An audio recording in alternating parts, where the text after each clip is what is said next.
అందరికీ నమస్కారం అండి. ఈరోజు ఉద్యోగ పర్వంలోని విదురునీతి ద్వారా మంచి మాటను తెలుసుకోండి. మనుష్యుని శరీరం రథం, బుద్ధి సారథి, ఇంద్రియాలు గుర్రాలు.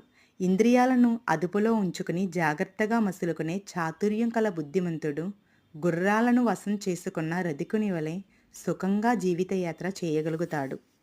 శిక్షణ పొందని వశం కాని గుర్రాలు మూర్ఖుడైన సారథిని మార్గమధ్యంలోనే పడత్రోసినట్లుగా ఇంద్రియాల అదుపులో లేకపోతే మానవుని అధఃపతనం చేయడానికి కూడా సమర్థమైనవే.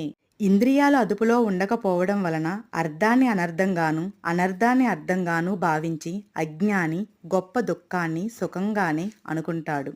ధర్మార్థాలను విడిచిపెట్టి ఇంద్రియాలకు వశుడైపోయినవాడు శీఘ్రంగానే సంపదలకు, ప్రాణాలకు, ధనానికి, భార్యకు కూడా నీళ్లు వదులుకోవలసి ఉంటుంది. ఎంతో డబ్బు ఉండి కూడా ఇంద్రియాల మీద అదుపు లేకపోతే ఆ కారణంగా ఆ డబ్బంతా నశించిపోతుంది. మనసును, బుద్ధిని, ఇంద్రియాలను అదుపులో ఉంచుకొని తన్ను తాను తెలుసుకోవడానికి ప్రయత్నించాలి. ఎందుకంటే తానే తనకు శత్రువు, తానే తనకు బంధువు. ఆత్మను జయించిన వాడికి ఆ ఆత్మయే బంధువు. అదే నిజమైన బంధువు.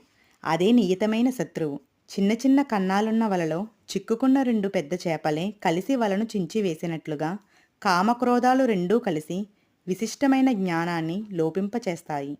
ఈ లోకంలో ధర్మార్థాలను గూర్చి బాగా ఆలోచించి విజయ సాధన సామాగ్రిని సంపాదించుకున్నవాడే ఆ సామాగ్రితో సుఖపూర్వకంగా సమృద్ధశాలిగా ఉంటాడు.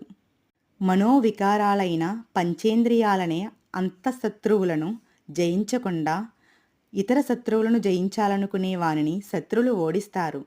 ఇంద్రియాల మీద అదుపు లేని కారణంగా గొప్ప గొప్ప సాధువులు కూడా కర్మబద్ధులవుతున్నారు. రాజులు భోగ విలాసబద్ధులవుతున్నారు. ఎండు కట్టెలతో కలిసిన తడికట్టె కూడా కాలిపోయినట్లుగా దుష్టులను విడిచిపెట్టక వారితో కలిసి ఉండే నిరపరాధులైన సజ్జనులు కూడా సమానంగా శిక్షలు పొందుతారు.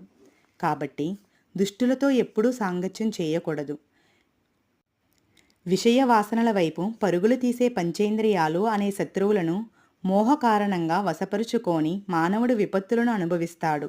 గుణాలలో దోషాన్ని చూడకపోవడం, సరళత, పవిత్రత, సంతోషం, ప్రియముగా మాటలాడటం, ఇంద్రియ నిగ్రహం, సత్యభాషణం, స్థిరత్వం అనే గుణాలు దుర్మార్గులలో కనిపించవు.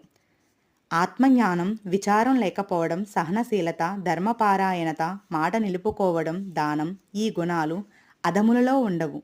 మూర్ఖులు విద్వాంసులను తిట్లతో నిందలతో కష్టపెడతారు. తిట్లు తిట్టేవాడు పాపాన్ని అనుభవిస్తాడు, క్షమించేవాడు పాప విముక్తుడవుతాడు.